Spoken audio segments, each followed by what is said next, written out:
നമസ്തേ. ഇന്ന് ഞാൻ നിങ്ങളെ ഇൻട്രൊഡ്യൂസ് ചെയ്യുന്ന ഒരു പേഴ്സണാലിറ്റി രഞ്ജു എം പിള്ളയാണ്. അദ്ദേഹം ആലപ്പുഴ ജില്ല ബേസ്ഡ് ആണ്. ഒരു സൈക്യാട്രിസ്റ്റ് ആണ്. Psychiatrist in the sense like completely ഒരു മോഡേൺ സൈക്യാട്രി അല്ല അദ്ദേഹത്തിൻ്റെ അപ്രോച്ച് എന്ന് പറയുന്നത്. ഒരു ഹോളിസ്റ്റിക് കമ്പൈൻഡ് ഹോളിസ്റ്റിക് മേർജ് ഉള്ള ഒരു സൈക്കാട്രിക് അപ്രോച്ചാണ് രഞ്ജുവിൻ്റെ എക്സ്പെർട്ടീസ് എന്ന് പറയുന്നത്. അതോടൊപ്പം തന്നെ ഒരു സ്പിരിച്വൽ പേഴ്സണും കൂടെയാണ്. ഒരുപാട് സ്പിരിച്വൽ എക്സ്പീരിയൻസ് ഉള്ള ഒരാളാണ്. 13 വർഷം പ്ലസ് ടീച്ചിങ് എക്സ്പീരിയൻസ് ഉള്ള ഒരാളാണ്. അതോടൊപ്പം തന്നെ 10 വർഷമായിട്ട് സൈക്യാട്രി മെൻ്റൽ ഹെൽത്ത് പ്രാക്ടീസ് ചെയ്യുന്ന ഒരാളും കൂടെയാണ്. പിന്നെ ബേസിക് ഏരിയ വന്നിട്ട് സ്ട്രെസ് മാനേജ്മെൻറ്റ്, എംപ്ലോയി റിലേഷൻസ്, അത് ഭയങ്കര ഇമ്പോർട്ടൻ്റ് ആയിട്ടുള്ള, ഇപ്പോൾ മോഡേൺ ഡേയിൽ വളരെ ഇമ്പോർട്ടൻ്റ് ആയിട്ടുള്ള ഒരു ആസ്പെക്ട്സ് ആണ് വർക്ക് പ്ലേസിൽ നമ്മൾ എങ്ങനെ ബിഹേവ് ചെയ്യുന്നുള്ളത്. എനിക്ക് പേഴ്സണൽ, ഞാൻ HR എക്സ്പീരിയൻസ് 20 years ഉള്ള ആളാണ്. എനിക്കത് എക്സ്പീരിയൻസ് ചെയ്തിട്ടുണ്ട്. നമ്മളിപ്പോൾ ഒരു ഇൻ്റർനാഷണൽ അറീനയിൽ ഒരു കാൻഡിഡേറ്റിന് നമ്മൾ സോഴ്സ് ചെയ്ത് വിടുവാണെന്നുണ്ടെങ്കിൽ he should know how to behave well in an international environment, in a business environment, in a colleague environment. ഇതെല്ലാം ആ ഒരു ഡിഫറൻസ് പ്രത്യേകിച്ച് നമ്മളുടെ ഇന്ത്യൻസിന് വേണ്ട ഒരു കാര്യമാണ്.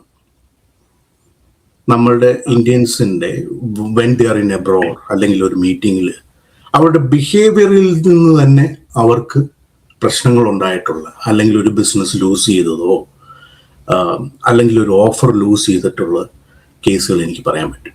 നമുക്കത് രഞ്ജുവിൻ്റെ അടുത്ത് തന്നെ കൂടുതൽ ഡീറ്റെയിൽ ആയിട്ട് ചോദിച്ചറിയാം. പിന്നെ ഇമോഷണൽ റെഗുലേഷൻ എന്ന് പറയുന്ന ഒരു ആസ്പെക്ട്സ് കൂടെ സപ്പോർട്ട് ആസ് എ സർവീസ് തരുന്നുണ്ട്. പിന്നെ self confidence and personal growth, അത് എനിക്ക് തോന്നുന്നു ടു സം എക്സ്റ്റെൻറ്റ് ഞാൻ ഈ പറഞ്ഞ ആ ഒരു കോർപ്പറേറ്റ് വെൽനസ് ട്രെയിനിങ്ങിൻ്റെ ഒരു ഭാഗമായിട്ട് അതിൽ ലിങ്ക് ചെയ്തിട്ടൊക്കെ പോവുകയാണെന്നുണ്ടെങ്കിൽ വളരെ നല്ലതാണെന്ന് തോന്നുന്നു. Ranju, welcome. Thank you sir. I was just trying really hard. ഞാൻ നിങ്ങളുടെ ഇതൊക്കെ ഒന്ന് പറയാൻ, why don't you help me ഒന്ന് ആഡ് ചെയ്തിട്ട് നിങ്ങളുടെ ഒരു ഇൻട്രോ ഒന്ന് പറഞ്ഞു കേട്ട് നമുക്ക് പല ഏരിയയിലേക്കൊക്കെ പോവാം. ഓക്കെ ആയിക്കോട്ടെ. സോ ആദ്യം തന്നെ പ്രപഞ്ചശക്തിക്ക് ഈ ഒരു നിമിഷത്തിന് നന്ദി പറയുകയാണ്, ഇങ്ങനെ ഈ ഒരു നിമിഷം സാധ്യമാക്കി തന്നതിന്. ഇപ്പം സാറ് എന്നെ ഇൻട്രൊഡ്യൂസ് ചെയ്ത സമയത്ത് പറഞ്ഞ ഒരു സൈക്യാട്രി എന്ന് പറയുന്നത്, ഞാൻ ശരിക്കും കൺസൾട്ടന്റ് സൈക്കോളജിസ്റ്റ് ആണ്. സൈക്കോളജിസ്റ്റ് എന്ന് പറയുമ്പോൾ നമ്മൾ മെഡിസിനുമായി ബന്ധപ്പെട്ടിട്ടല്ല, ഒരു വ്യക്തി നമ്മളുടെ മുൻപിലേക്ക് വരുമ്പോൾ ആ വ്യക്തിയുടെ ചിന്തകളിലൂടെ, ആ വ്യക്തിയുമായിട്ട് നമ്മൾ ഇന്ററാക്ട് ചെയ്ത് അദ്ദേഹത്തിന്റെ വാക്കുകളിലൂടെ അവരുടെ ചിന്തകൾ, കോർ റൂട്ട്സ് എവിടെയാണ്, എന്തെങ്കിലും പ്രശ്നമുണ്ടോ, അതിന്റെ ഇന്റൻസിറ്റി എന്താണ്, അല്ലെങ്കിൽ അത് എങ്ങനെയാണെന്ന് മനസ്സിലാക്കിയിട്ട് ഒരു തോട്ട് പ്രോസസ് കറക്ഷൻ ആണെന്നുണ്ടെങ്കിൽ നമ്മൾ പല പല തെറാപ്പികളിലൂടെ അവരെ കടത്തിവിട്ട് ആ ഇഷ്യൂസിനെ സോൾവ് ചെയ്യുന്ന, അങ്ങനെ അതാണ് സൈക്കോളജിസ്റ്റുകൾ ചെയ്യുന്നത്. നമ്മൾ അതിനുശേഷം അല്ലാതെ റെഫർ ചെയ്യുകയാണ്. നമ്മളുടെ കയ്യിൽ നിൽക്കുന്ന തോട്ട് പ്രോസസ്സിലോ അല്ലെങ്കിൽ അവരുടെ ഒരു ബിഹേവിയറൽ പ്രോബ്ലത്തിൽ ഉണ്ടാവുന്ന പ്രശ്നമല്ല എന്നുണ്ടെങ്കിൽ, ഹോർമോണൽ ഇഷ്യൂസ് ആണ് അല്ലെങ്കിൽ നമ്മളുടെ ബ്രെയിനിന്റെ കെമിക്കൽസിൽ ഉണ്ടാകുന്ന പ്രശ്നമാണെങ്കിൽ നമ്മൾ അവരെ ഡോക്ടേഴ്സിന്റെ അടുത്തേക്ക് റെഫർ ചെയ്യും. അപ്പൊ അതുകൊണ്ട് തന്നെ ഇവിടെ ഈ ഒരു ഫീൽഡിൽ ഞാൻ ഉപയോഗിക്കുന്നത് ശരിക്കും എന്താ പറയുക, ഒരു സൈക്കോളജി മാത്രമല്ല, സൈക്കോളജി പ്ലസ് സ്പിരിച്വാലിറ്റി കൂടെയാണ്. അതെന്തുകൊണ്ടാണെന്ന് വെച്ചാൽ അത് രണ്ടും കൂടി ചേരുമ്പോഴാണ് ഒരു മനുഷ്യനെ യഥാർത്ഥമായിട്ട് ആ മനുഷ്യൻ താൻ ആരാണെന്നും തന്റെ ശക്തി എന്താണെന്നും തിരിച്ചറിയുന്നത്. ഒരുവൻ സ്വയം തിരിച്ചറിഞ്ഞാൽ മാത്രമേ അവന് തന്റെ ജീവിതത്തിനെ ബാലൻസ് ചെയ്ത് കൊണ്ടുപോകാൻ പറ്റുള്ളൂ എന്നാണ് ഞാൻ വിശ്വസിക്കുന്നത്.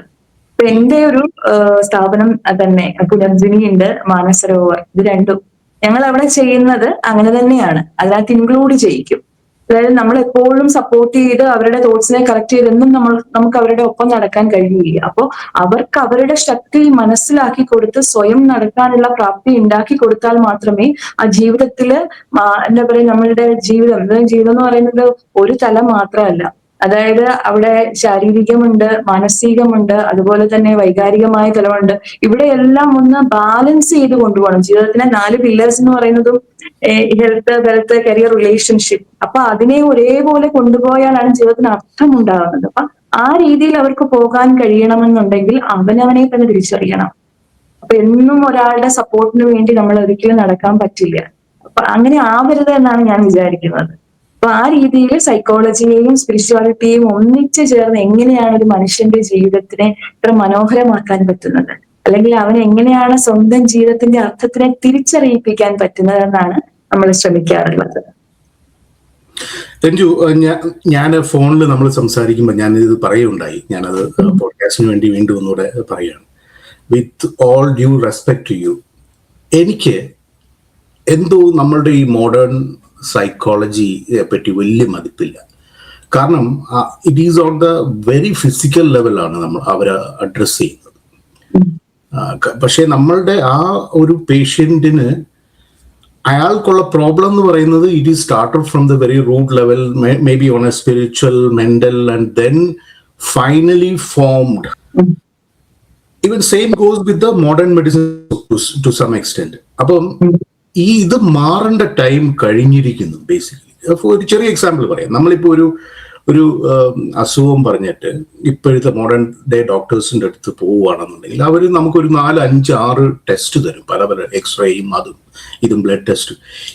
ഇത്രയും ടെസ്റ്റ് ബാക്കപ്പ് ഉണ്ടെങ്കിൽ തന്നെയും നമുക്ക് we can see a confuse state of mind in their phase. അവർ still not sure what it is. അവർ പിന്നെ അവിടെ എക്സ്പെരിമെന്റ് നടത്തിക്കൊണ്ടേയിരിക്കുകയാണ്, പല പല experiment. End of the day അവർ റീച്ച് ചെയ്യും, അത് വേറൊരു കാര്യം. പക്ഷെ നമ്മളുടെ പണ്ടത്തെ സിദ്ധവൈദ്യന്മാരൊക്കെ അവര് നമ്മളുടെ ആ ഒരു പ്രസന്ന ജാതകം എന്നാണ് ഇതിന് പറയുന്നത്. നമ്മളുടെ ബോഡി ലാംഗ്വേജ് കണ്ട് തന്നെ പറയുമായിരുന്നു, നിന്റെ ഇവിടെയാണ് കിഡ്നിക്കാണ് പ്രോബ്ലം, നിന്റെ ഇതിനാണ് പ്രോബ്ലം, കാലിനാണ് പ്രോബ്ലം എന്നൊക്കെ പറയുമായിരുന്നു. അപ്പൊ ആ ഒരു അപ്രോച്ചിലേക്ക് നിങ്ങൾ കൊണ്ടുവരാൻ, അതായത് ഒരു സ്പിരിച്വൽ, മെന്റൽ, ഫിസിക്കൽ മൂന്നും കൂടെ ഉള്ള ഒരു ആപ്ലിക്കേഷനിൽ റൂട്ട് കോസിനെ അഡ്രസ് ചെയ്യുന്ന ഒരു പ്രോസസ്സിലേക്ക് വരാൻ നിങ്ങൾ എന്തൊക്കെയാണ് നിങ്ങളുടെ അപ്രോച്ചിലൂടെ ചെയ്യുന്നത്? അതായത് ഒരു വ്യക്തി, ഇപ്പൊ ഇത് സർ പറഞ്ഞത് വളരെ ശരിയാണ്. അതായത് പല സൈക്കോളജിക്കൽ ആ ഒരു ഇതിനകത്തും ചെയ്യുന്ന മെത്തേഡിൽ ചെയ്യുന്നതെന്ന് വെച്ചാൽ നമ്മൾ വെസ്റ്റേൺ ആയിട്ടുള്ള കുറെ സൈക്കോളജിസ്റ്റുകൾ ഇൻട്രൊഡ്യൂസ് ചെയ്തിട്ടുള്ള മെത്തേഡ്സ് ഉണ്ട്. അത് വെച്ചിട്ട് നമ്മൾ അവരെ ജസ്റ്റ് അതെ കുറെ ക്വസ്റ്റ്യൻസ് ചോദിക്കും, അത് വെച്ച്. പക്ഷെ അതൊക്കെ അതിന്റെ ഉപരിതലം മാത്രമാണ്. അങ്ങനെയല്ല, ഒരു വ്യക്തി എന്ന് പറയുന്നത് അവന്റെ ശാരീരികവും മാനസികവും വൈകാരികവുമായ 3 തലങ്ങളിലൂടെയാണ് കടന്നു പോകുന്നത്. അതുകൊണ്ട് നമ്മൾ ചെയ്യുന്ന അപ്രോച്ച് എന്ന് പറയുന്നത് ബോഡി അനലൈസ് ചെയ്യുന്നു, മൈൻഡിന്റെ തോട്ട് പ്രോസസ് കറക്ഷൻസ് അവരുടെ ഇമോഷണലുമായിട്ട് ബന്ധപ്പെട്ടിട്ടുണ്ടോ എന്ന് നോക്കുന്നു. പിന്നെ ഒരു കാര്യം കൂടെ നമ്മൾ ചെയ്യും, നമ്മളവിടെ എനർജി, ആ 3ാമത്തെ ഒരു തലമുണ്ട്. അതായത് അവിടെ നമ്മൾ ചെയ്യാറുണ്ട്. അപ്പൊ അതിനു വേണ്ടിയിട്ട് നമുക്ക് എന്താ പറയാ, പ്രപഞ്ച ശക്തി അനുവദിച്ചു തന്നിട്ടുള്ള ഒരു സിസ്റ്റവും കൂടിയുണ്ട്. നമ്മളെല്ലാം യൂണിവേഴ്സിനെ സറണ്ടർ ചെയ്ത് എല്ലാ അറിവും ഇവിടെ തന്നെയാണ്. അപ്പൊ അത് സ്വീകരിക്കാനുള്ളൊരു മനസ്സുണ്ടെങ്കിൽ തീർച്ചയായിട്ടും നമ്മളിലേക്ക് വേണ്ടതെല്ലാം എത്തും. ആ ഒരു പ്രപഞ്ച ശക്തി തരും. അത് അങ്ങനെയുള്ള ഒരു രീതിയിലാണ് നമ്മൾ ചെയ്യാറുള്ളത്. ഞങ്ങളുടെ ടീം ചെയ്യാറുള്ളത് അതുപോലെയാണ്. ഇനി നമുക്ക് രഞ്ജു ആസ് എ പേഴ്സണാലിറ്റി എന്തായിരുന്നു രഞ്ജു? എനിക്കറിയാം നിങ്ങൾ MS ഇൻ സൈക്കാട്രി ഉണ്ട് അല്ലേ? ക്വാളിഫിക്കേഷൻ, ആദ്യം എന്റെ ക്വാളിഫിക്കേഷൻ ഞാൻ പഠിച്ചത് MCA ആണ്. സോഫ്റ്റ്വെയർ എഞ്ചിനീയർ ആയിട്ട് വർക്ക് ചെയ്തു. അതിനുശേഷം അധ്യാപികയായിട്ട് വർക്ക് ചെയ്തു. പക്ഷെ നമ്മൾ ഒരു കാര്യം ഞാൻ ചെയ്യുന്നു എന്ന് പറഞ്ഞ് നമ്മൾ പോകുമ്പോഴും പ്രപഞ്ചത്തിൽ നമ്മളെ കൊണ്ടൊരു ആവശ്യമുണ്ടെങ്കിൽ, അല്ലെങ്കിൽ എന്തെങ്കിലും ചെയ്യാനാണ് നമ്മൾക്കൊരു നിയോഗം ഉണ്ടെങ്കിൽ അടിച്ചും തല്ലി അവിടെ എത്തിക്കും. ആ ഒരു രീതിയിൽ ജീവിതത്തിലെ കുറെ കഠിനമായ പ്രയാസങ്ങളിലൂടെയും പ്രശ്നങ്ങളിലൂടെയൊക്കെ വഴിതിരിച്ചു വിട്ട് ഇവിടെ എത്തിയതാണ്. സൈക്കോളജിയോട് ഭയങ്കര ഇഷ്ടം ഉണ്ടായിരുന്നു. പക്ഷെ ഒരു കുറെ വർഷങ്ങൾ കഴിഞ്ഞു, 35 വയസ്സോളം ആയ സമയത്താണ് ജീവിതത്തിൽ ഒരു ടേണിംഗ് പോയിന്റ് പോലെ സൈക്കോളജിയിൽ എത്തി. അപ്പം പക്ഷെ അതിനു മുൻപ് തന്നെ ആ ഒരു ഈ ഫീൽഡില്, സോഫ്റ്റ്വെയർ ഫീൽഡിൽ വർക്ക് ചെയ്യുന്ന സമയത്ത് ഒരു യാത്രയിൽ ഞാൻ പരിചയപ്പെട്ട ഒരു വ്യക്തി ഉണ്ടായിരുന്നു. അപ്പൊ അദ്ദേഹം എന്നോട്, ഒരു ഫോറിനറാണ് അദ്ദേഹം, ഭാരതത്തിന്റെ സംസ്കാരത്തെ കുറിച്ചും അതുപോലെ അന്ന് എനർജി സയൻസിനെ കുറിച്ചൊക്കെ ഒന്ന് ഒത്തിരി സംസാരിച്ചു, നമ്മളൊരു ട്രെയിനിൽ ഒരു കമ്പാർട്ട്മെന്റ്. അന്ന് അദ്ദേഹം എന്നോട് പറഞ്ഞിരുന്നു, നിങ്ങൾ സൈക്കോ സ്പിരിച്വാലിറ്റിയിൽ എത്തും എന്ന് പറഞ്ഞു. അന്ന് അറിയില്ല, അന്ന് ആകെപ്പാടെ 24 വയസ്സുണ്ട്, ഒന്നും അറിയില്ല. അന്ന് പറഞ്ഞ സമയത്ത് എന്താണ് സൈക്കോ സ്പിരിച്വാലിറ്റി എന്ന് വെച്ചാൽ ആത്മീയത, അങ്ങനെയുള്ള കാര്യങ്ങളെ കുറിച്ച് ഡീപ് നോളജ് ഒന്നും അന്നും ഇല്ല, ഇന്നും വലിയ അറിവൊന്നും ഇല്ല. അങ്ങനെയുള്ളൊരു അവസരമാണ്. പക്ഷെ ജീവിതം എത്തിക്കുകയായിരുന്നു. അതാണ് ശരിക്കും, അതുകൊണ്ട് തന്നെയാണ് ഞാൻ പറയുന്നത്, സൈക്കോളജി എന്ന് പറയുന്നതിനെ നമ്മള് ആ ഒരു സ്പിരിച്വാലിറ്റി, നോ യുവർ സ്പിരിറ്റ്, സൈക്കോളജിയിൽ നമ്മൾ ചെയ്യുന്നത് അത് തന്നെയാണ്. നമ്മളുടെ ആദ്യം തോട്ടിനെ പിടിക്കും, തോട്ടിലൂടെ ഇമോഷൻസിനെ, ഇമോഷൻസ് എങ്ങനെ ബോഡിയിൽ, ഇത് മൂന്നും കൂടി കണക്ട് ചെയ്യുമ്പോൾ സെൽഫ് അവയർനെസ്സിലേക്കാണ് എത്തുന്നത്. ഇത് തന്നെയാണ് സ്പിരിച്വാലിറ്റിയുടെ അവസാനം, നോ യുവർ സ്പിരിറ്റ്, ഞാൻ ആരാണ് എന്ന് തിരിച്ചറിയുമ്പോൾ അത് രണ്ടും കൂടി മെർജ് ചെയ്യുമ്പോൾ ഉണ്ടാകുന്ന ഒരു ബ്യൂട്ടി ഉണ്ട്, നമ്മുടെ ജീവിതത്തിന് കിട്ടുന്ന ഒരു മനോഹാരിത. അപ്പൊ ആ ഒരു രീതിയിലേക്കൊക്കെ എത്തും എന്ന് അറിയില്ലായിരുന്നു. പക്ഷെ ജീവിതം എത്തിച്ചു അവിടെ.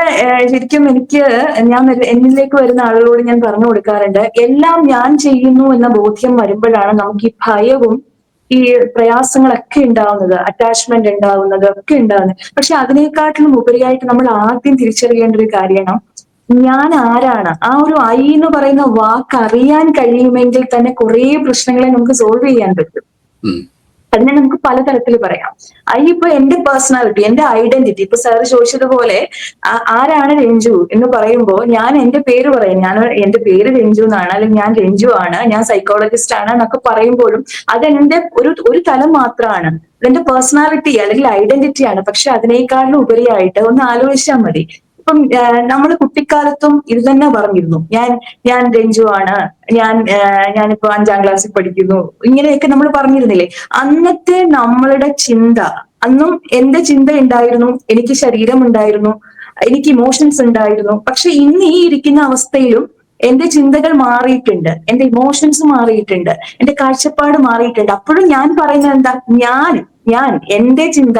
അപ്പൊ ഇവിടെ രണ്ടും എന്തൊക്കെയോ മാറുന്നുണ്ട്, ചിന്ത മാറുന്നു, ഇമോഷൻസ് മാറുന്നു, ശരീരം മാറുന്നു, എല്ലാം മാറുമ്പോഴും അവിടെയുള്ള ഒരാളുണ്ട്, ആ ആളാണ് ഞാൻ.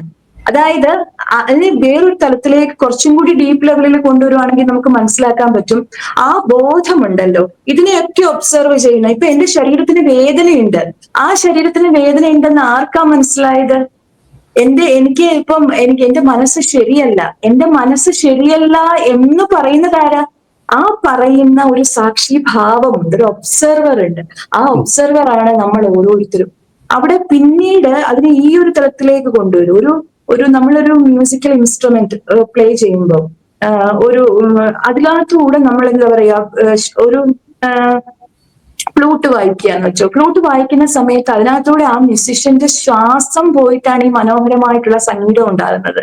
അപ്പോ ആ സംഗീതം ഉണ്ടാകുന്ന, നമ്മളെല്ലാവരും ആ ഫ്ലൂട്ട് പോലെയാണ്, നമ്മളിലൂടെ ഒഴുകുന്ന ഒരു ശ്വാസമുണ്ട്, ആ ഒരു കോൺഷ്യസ്നെസ് ഉണ്ട്. അപ്പം അത് ഞാനല്ല, എന്നിലൂടെ ഒഴുകുന്ന ഒരു ഡിവൈൻ കോൺഷ്യസ്നെസ്, ആ ഒരു അവയർനെസ്സിലേക്ക്, ഞാനെന്ന ബോധത്തിലേക്ക്, ആ ബോധമാണ് ഞാൻ. ആ ബോധം കൊണ്ട് എനിക്ക് എന്റെ മനസ്സിനെയും എന്റെ ശരീരത്തിനെയും എന്റെ വികാരങ്ങളെയും നിയന്ത്രിക്കാൻ പറ്റും എന്ന് ആ ബോധ്യമുണ്ടായാൽ നമുക്ക് ഈ ഫിയർ മാറ്റാൻ പറ്റും.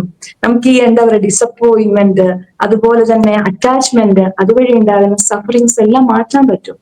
ആ ലെവലിലേക്ക് വരണം എന്നുണ്ടെങ്കിൽ കുറച്ചും കൂടി അവയർനെസ് നമുക്ക് ഉണ്ടാവണം, അത് ജനങ്ങളിലേക്ക് എത്തിക്കണം. പക്ഷെ ഇന്ന് എന്താന്ന് വെച്ചാൽ അങ്ങനെയുള്ള ആ ഒരു ടീച്ചിങ്സോ അങ്ങനെയുള്ള കാര്യങ്ങള് സാധാരണ മനുഷ്യർക്ക് അറിയില്ല.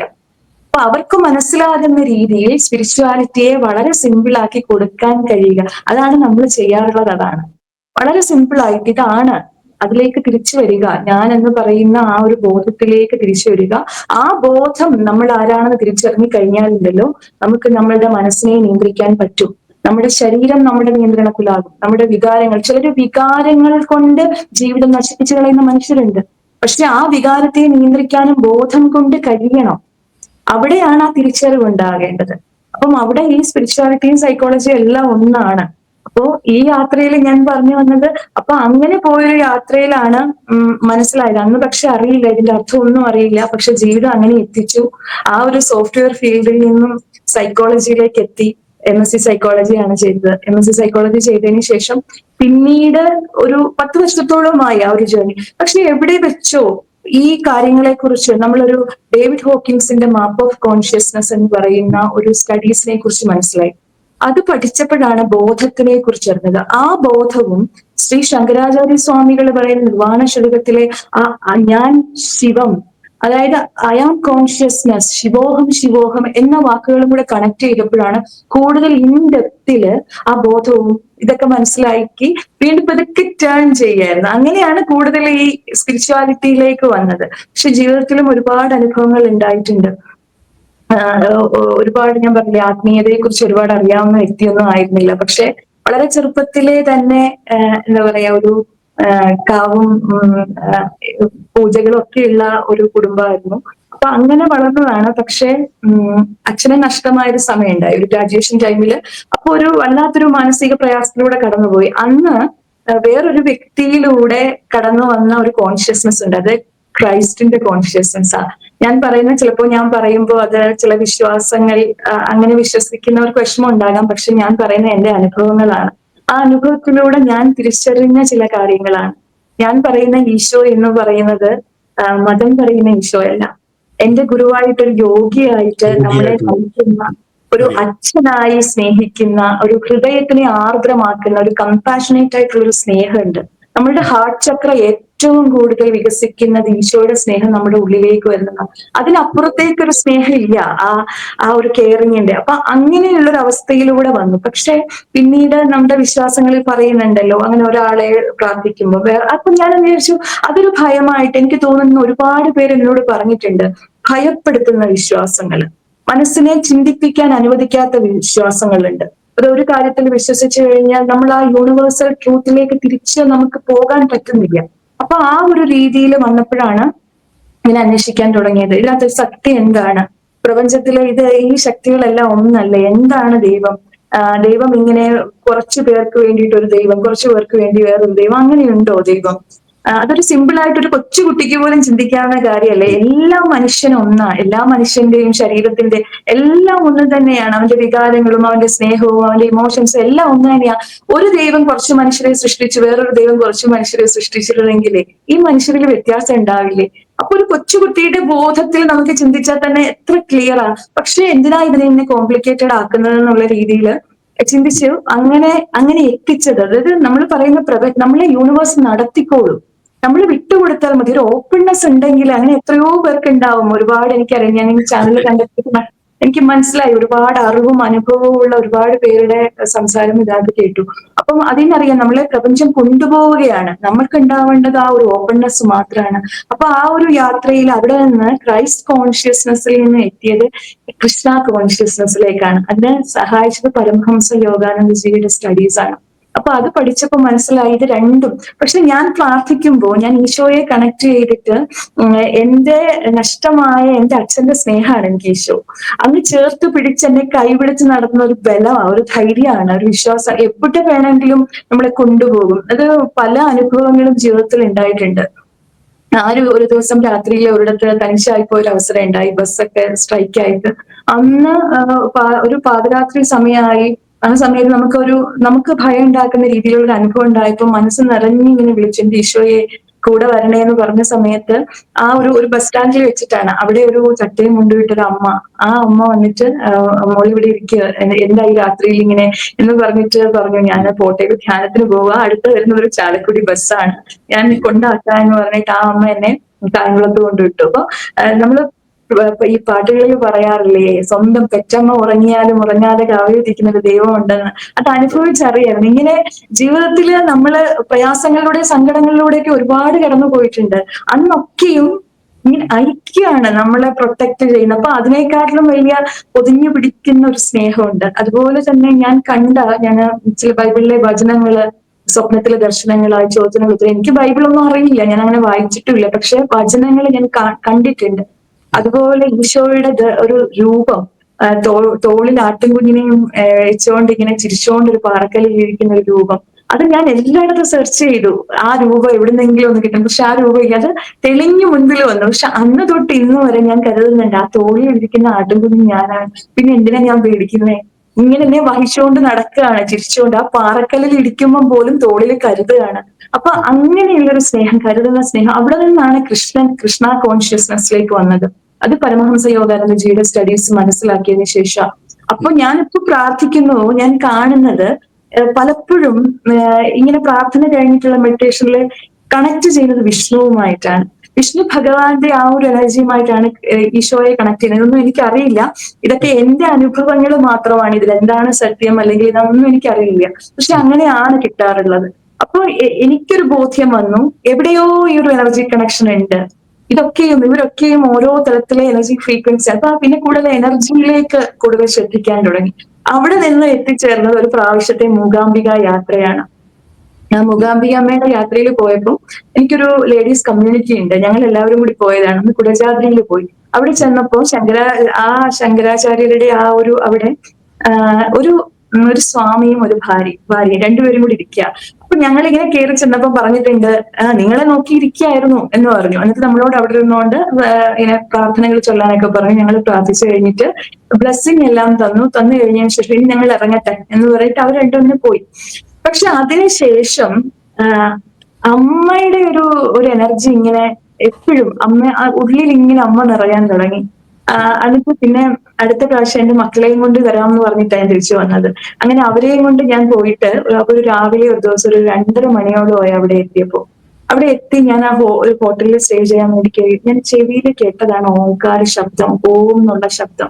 അപ്പൊ ഞാൻ ഇങ്ങനെ ചെവി ഇങ്ങനെ അടഞ്ഞു വരുന്ന സമയത്ത് എനിക്ക് വിചാരിച്ചു യാത്രയുടെ പ്രശ്നം കൊണ്ടാണോ എന്ന് ഞാനിങ്ങനെ ചെവിക്കിട്ട് അടിക്കുന്നുണ്ട്. ഓം എന്ന് പറയുന്നത് അത്രയും വ്യക്തമായി. അപ്പൊ ഞാൻ ഇങ്ങനെ കയ്യിൽ നുള്ളി നോക്കുന്നുണ്ട്. അപ്പൊ ഞാൻ മക്കളോട് ചോദിച്ചു, എന്തെങ്കിലും ശബ്ദം കേൾക്കുന്നുണ്ടോ? അവിടെ ഒന്നുമില്ല, ശബ്ദമൊന്നുമില്ല. പക്ഷെ ഞാൻ കുറച്ചു നേരം ഈ ഓംകാര ശബ്ദം ഞാൻ കേട്ടതാ അവിടെ. അങ്ങനെ ഓരോ അനുഭവങ്ങള്. പിന്നീട് അമ്മയുടെ അടുത്ത് പോയപ്പോഴും ഇങ്ങനെ ചില കാര്യങ്ങൾ നമ്മൾ മനസ്സിൽ ചോദിക്കുമ്പോ അമ്മ അതിങ്ങനെ കൺമുൻപിൽ കൊണ്ടുതരിക. വേറെ ഒന്നും ചോദിച്ചില്ല, അമ്മയുടെ മുൻപിൽ നിന്ന് അമ്മയ്ക്ക് കൊച്ചു പിള്ളേരെ പോലെയാ സംസാരിക്കുന്നത്. അല്ലാതെ എനിക്ക് വലിയ അറിവൊന്നുമില്ല, മന്ത്രം ചൊല്ലാനോ അങ്ങനെ ഒന്നും അറിയില്ല. എനിക്ക് എവിടെയോ മിസ്സിംഗ് ആയിട്ടുള്ള ചില കാര്യങ്ങളുണ്ട്. എന്റെ ഒരു അച്ഛന്റെ ഒരു സ്നേഹാകാം, അല്ലെങ്കിൽ ഞാൻ പ്രതീക്ഷിച്ച പോലെ എന്തൊക്കെയോ ഒരു ഇന്നർ ചൈൽഡ് എന്റെ ഉള്ളിലുണ്ട്. അപ്പൊ ഞാൻ മുറുകെ പിടിക്കുന്നത് ഈ അമ്മയുടെ സ്നേഹവും അച്ഛനെയും ഭഗവാനെയും ഇങ്ങനെ പരബ്രഹ്മവും പരാശക്തിയും കൂടി ഇരിക്കുന്ന അത് ആ കുഞ്ഞാണ്. അപ്പൊ അവരോട് സംസാരിക്കുന്നത് വേറെ ഒന്നുമില്ല, ഉള്ളിങ്ങനെ ഹൃദയം ഇങ്ങനെ നിറയും. എവിടെയെങ്കിലും പോയി നിന്നാലും പ്രാർത്ഥനകളിൽ എപ്പോഴും സംഭവിക്കുന്നത് ഹൃദയം നിറഞ്ഞു വീങ്ങുന്ന ഒരു കരച്ചിലുണ്ടാവും. അല്ല, അത് കരയില്ല, സങ്കടം കൊണ്ടല്ല, എന്തോ ഇങ്ങനെ അറിയില്ല അതെങ്ങനെ എക്സ്പ്രസ് ചെയ്യേണ്ടതെന്ന്. ശരിക്കും അതാണ് അമ്മയുടെ മുമ്പിൽ നിൽക്കുമ്പോഴും ഞാൻ അമ്മയോട് പറയുന്നത് എങ്ങനെയാന്ന് വെച്ചാല്, അമ്മയ്ക്ക് എന്നെ ഇഷ്ടമാണെങ്കിൽ ഞാൻ പറഞ്ഞു ഇതുപോലെ എന്നെ നിർത്തണം. ഒരു കൊച്ചുകുട്ടി പറയുന്ന പോലെയാ. പക്ഷെ ഒരു അത്ഭുതം പോലെ വേറെ എല്ലാവരും ക്യൂവിൽ നിന്നപ്പോ അവിടെയുള്ള ഒരാള്, ഞാനും എന്റെ കൂടെ 2 ഡോക്ടേഴ്സ് ഉണ്ടായിരുന്നു, ഞങ്ങളെ 3 പേരെയും വിളിച്ചിട്ട് അവിടെ ഇട്ടിരിക്കുകയാണ്, ആ സ്ക്രീൻ ഇട്ടിരിക്കുകയാണ്. ഞങ്ങൾ 3 പേരും അതിന്റെ മുമ്പിൽ നിൽക്കുക, അമ്മയുടെ അവിടെ. വേറെ ആരുമില്ല, എല്ലാവരും ക്യൂവിൽ നിൽക്കുക. അപ്പൊ ഞാൻ ഇങ്ങനെ ചോദിക്കും, അത് തെളിവാണ്. പക്ഷെ അത് കഴിഞ്ഞ് തിരിച്ചു വന്നിട്ട് ഞാൻ നാട്ടിലായിരുന്നു. പിന്നെ ഹസ്ബൻഡ് സൗദിയിലായതുകൊണ്ട് എനിക്ക് സൗദിയിൽ പോകേണ്ടി വന്നു. അപ്പോ എല്ലാം നിർത്തി സൗദിയിൽ തിരിച്ചു വന്നതാണ്. ഇവിടെ എന്റെ മാനസരോവർക്ക് ഇങ്ങനെ ഞാൻ പലയിടത്തായിട്ട് കൺസൾട്ടേഷൻ കൊടുക്കുന്നുണ്ട്. അപ്പൊ എല്ലാം സെറ്റിൽ ആയതാണ്. പക്ഷെ ഒരു സാഹചര്യം ഒരുങ്ങി സൗദിയിൽ പോകാൻ. അന്ന് ഞാൻ എന്റെ മനസ്സിൽ തോന്നിച്ചു, എന്തോ ഉണ്ട്, എന്തോ ഒരു കാര്യമുണ്ട്. ഇവിടെ ആവുമ്പോ ഇങ്ങനെ ഓടി നടന്ന് ചെയ്യുക, എന്നെ എവിടെയോ സൗദിയിൽ എന്ന് പറഞ്ഞാല് ഒരു ഗുഹയിലെ ജീവിത, ഒരു റൂമിനകത്തെ ജീവിത, ആരുമായിട്ട് ഇന്ററാക്ഷൻ ഇല്ല. ഇവിടെ ഒരുപാട് കണക്ഷനാ, ഓടി നടക്കുക. അപ്പൊ അവിടെ കൊണ്ടുപോയിടുന്നതിന്റെ പിന്നിൽ എന്തോ ഒരു കാര്യം ഉണ്ട് എന്ന് എന്റെ മനസ്സ് പറയുന്നുണ്ടായിരുന്നു. അവിടെ ചെന്നു, അതുപോലെ തന്നെ ആരുമായിട്ട് കണക്ഷൻ ഇല്ല. ഹസ്ബൻഡ് ബിസിയാണ്, ബിസിനസ്സാണ്. അപ്പൊ ഇങ്ങനെ നടക്കും. അപ്പൊ ഞാൻ ഇങ്ങനെ അവിടെ ചെന്ന് കഴിഞ്ഞാൽ എനിക്ക് ഫുൾ ഈ മെഡിറ്റേഷനിൽ ശ്രദ്ധിക്കാൻ പറ്റും. അപ്പൊ എന്റെ ഒരു മെഡിറ്റേഷൻ സ്പേസ് ഉണ്ട്, അവിടെ അമ്മയുടെ ഒരു ഫോട്ടോ ഉണ്ട്. അപ്പം അങ്ങനെ രാവിലെ 4 മണിയാകുമ്പോൾ എന്നും എഴുന്നേക്കാറുണ്ട്. അത് പണ്ട് തൊട്ടേ തുടങ്ങിയത്, 10 വർഷത്തിന് മുമ്പ് മനസ്സിന്റെ ശക്തി തിരിച്ചറിഞ്ഞു കഴിഞ്ഞപ്പോൾ അന്ന് അങ്ങനെ കുറച്ച് പ്രാക്ടീസസ് ചെയ്യാൻ വേണ്ടി, മെഡിറ്റേഷൻ ചെയ്യാൻ വേണ്ടി എഴുന്നേക്കുന്നുണ്ട്. അപ്പൊ രാവിലെ എഴുന്നേറ്റ് ഇങ്ങനെ ഇരുന്ന് മെഡിറ്റേഷൻ ചെയ്ത് അത് കഴിഞ്ഞിട്ട് കുറച്ച് കഴിഞ്ഞിട്ട് അങ്ങ് ഉറങ്ങിപ്പോയി. ഞാൻ ഉറക്കത്തിൽ കാണുന്ന എന്താണെന്ന് വെച്ചാൽ, അവിടെ അമ്മ മൂകാംബികയുടെ ഒരു കൊച്ചൊരു ഫോട്ടോ ഉണ്ട്. ആ ഫോട്ടോയിൽ നിന്ന് അമ്മ ഇങ്ങനെ green colour ദേവിയായിട്ട്, full green Divya. അതിട്ട് ശ്രദ്ധിച്ച് നമ്മുടെ മനസ്സിലേക്ക് തെളിഞ്ഞു വരുന്ന ഒരു കാര്യം, ഈ ഫോർഹെഡില് 3 ലൈനും അതിനുശേഷം ഈ തലയിൽ നിന്ന് മുകളിലേക്ക് ഗ്രീൻ ഫ്ലെയിം ഇങ്ങനെ പോയിക്കൊണ്ടേയിരിക്കുക. തല കാണാൻ പറ്റുന്നില്ല. അപ്പൊ ഇങ്ങനെ എനർജി മുകളിലേക്ക് പോകുന്നു. അമ്മ ഇങ്ങനെ വളരെ വളരെ ശാന്തയായിട്ട് ഇങ്ങനെ ഇരിക്കുക. അതിന്റെ മനസ്സിൽ വ്യക്തമായിട്ടുണ്ട് ആ അമ്മ ഇങ്ങനെ വന്നു നിൽക്കുന്നത്.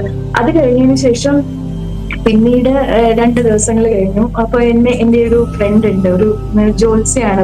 ഞാനൊരു ഹീലിംഗ് മെത്തേഡ് പഠിക്കാൻ പോയിട്ട് പരിചയപ്പെട്ടത്. അപ്പൊ പുള്ളിക്കാരി എന്നെ ഇങ്ങനെ വിളിക്കുകയാണ്, ചുമ്മാതെ സുഖമാണോ എന്നൊക്കെ പറഞ്ഞ് വിളിച്ചപ്പോ എന്നോട് ചോദിച്ചു, രഞ്ജു എങ്ങനെയുണ്ട് സമയമൊക്കെ? അപ്പൊ ഞാൻ പറഞ്ഞു എന്റെ സമയം ഒന്ന് നോക്കിയേ എന്താണെന്നുള്ളതെന്ന്. അപ്പൊ പറഞ്ഞു ബുധ ദശയാണ്. എന്നെ ചോദിച്ചു ഗ്രീൻ കളറിലുള്ള എന്തെങ്കിലും രഞ്ജുന് എന്തെങ്കിലും കാണുമോ അനുഭവം? ഞാൻ പറഞ്ഞു മൂകാംബികമ്മ ഇങ്ങനെ ഗ്രീൻ കളറിൽ ഇങ്ങനെ വന്ന് നിന്നൂല്ലോ എന്ന് പറഞ്ഞു.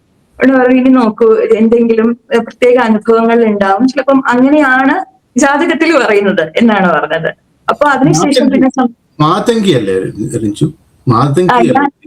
ഞാൻ കണ്ട ദേവി ഇങ്ങനെ ഇത്രയാണ് കണ്ടത്. 3 വരകളും ഉണ്ട്, ഫുൾ ഗ്രീൻ കളറ്. ഇവിടുന്ന് ഫുൾ അങ്ങനെ എനർജി ഇങ്ങനെ പാസ് ചെയ്യുന്നു. എനിക്ക് ഏത് ദേവിയാണല്ല, പക്ഷെ അമ്മയുടെ ആ ഫുൾ വെറും ലൈറ്റ് അല്ല, അങ്ങ് ഇങ്ങനെ ഇങ്ങനെ മുകളിലേക്ക് അങ്ങ് പോവാണ് ഫുള്ള്. അപ്പൊ നമ്മൾ നോക്കുമ്പോൾ മുകളിൽ തല കാണാനില്ല, ഇവിടുന്ന് തുടങ്ങുന്ന എനർജി പോവാ മുകളിലേക്ക് ഇങ്ങനെ, അതാണ് കാണുന്നത്. അപ്പൊ അത് കഴിഞ്ഞതിന് ശേഷം പിന്നീട് 2 സ്വപ്നങ്ങളും കൂടി കണ്ടു. അത് ഞാൻ പറയുന്നില്ല. അതിനുശേഷം പിന്നെ ഈ രാവിലെ പിന്നെ ഉറക്കം കിട്ടുന്നുണ്ടായില്ല, ഉറക്കവേ ഇല്ല. എന്നിട്ട് ഞാൻ ഇങ്ങനെ കിട്ടുമ്പോ എന്റെ മനസ്സിൽ വരികയാണ് ഒരു കാര്യം, ഒരു മുറിവ്. ആ മുറിവ് ആദ്യം ഇങ്ങനെ ഒരു വൈറ്റ് ലൈറ്റ് വന്നിട്ട് അതിനിങ്ങനെ ക്ലെൻസ് ചെയ്യുന്നു. അത് ക്ലെൻസ് ചെയ്തതിന് ശേഷം പിന്നീട് അതിലേക്ക് വരുന്നത് ഗ്രീൻ എനർജിയാണ്. ഗ്രീൻ എനർജി വന്നതിനെ ഹീൽ ചെയ്യും. ആ ഹീൽ ചെയ്തതിന് ശേഷം പിന്നീട് വരുന്നത് ഗോൾഡൻ എനർജി വന്നിട്ട് പൊടിയാണ്. അതിനെ പൊതിഞ്ഞു കഴിയുമ്പം അതിനെ അങ്ങ് സ്റ്റെബിലൈസ് ചെയ്യുന്നു. അതായത് ഒരു മുറിവ് സൗഖ്യമാക്കുന്ന ഈ 3 ഊർജവും അത് ഞാൻ ആദ്യം ചോദിച്ച ക്വസ്റ്റ്യൻ ദേവി തന്നെ ആൻസർ ചെയ്തു. അപ്പൊ അങ്ങനെ കാണാണ്. അപ്പൊ അത് എഴുതി കഴിഞ്ഞതിന് ശേഷം അതിന്റെ ഒരു മെത്തേഡ് ഉണ്ട്. ആ മെത്തേഡ് പോലും മനസ്സിൽ ഇങ്ങനെ വരിക, നമുക്ക് തരികയാണ് ഇങ്ങനെ, നമ്മളത് ഇങ്ങനെ ക്ലിയർ ആയിട്ട്. അപ്പൊ ഞാനത് എഴുതി വെച്ചു. ഇങ്ങനെ നമ്മൾ എഴുതിയുമ്പോ ഇങ്ങനെ ഓരോന്ന് കിട്ടുകയാണ്. അങ്ങനെ കിട്ടിയിട്ട് ചക്രാസിലൂടെ ഒഴുകുക, ചക്രകളിലൂടെ ഒഴുകി ചക്രയെ ക്ലിയർ ആക്കുകയാണ്. അപ്പൊ അങ്ങനെ എഴുതി കഴിഞ്ഞിട്ട് ഞാൻ അതിൽ തന്നെ കുറച്ച് ഫോക്കസ് ചെയ്ത്, അത് ഒരു തരത്തിൽ ഉറക്കം വരത്തില്ല.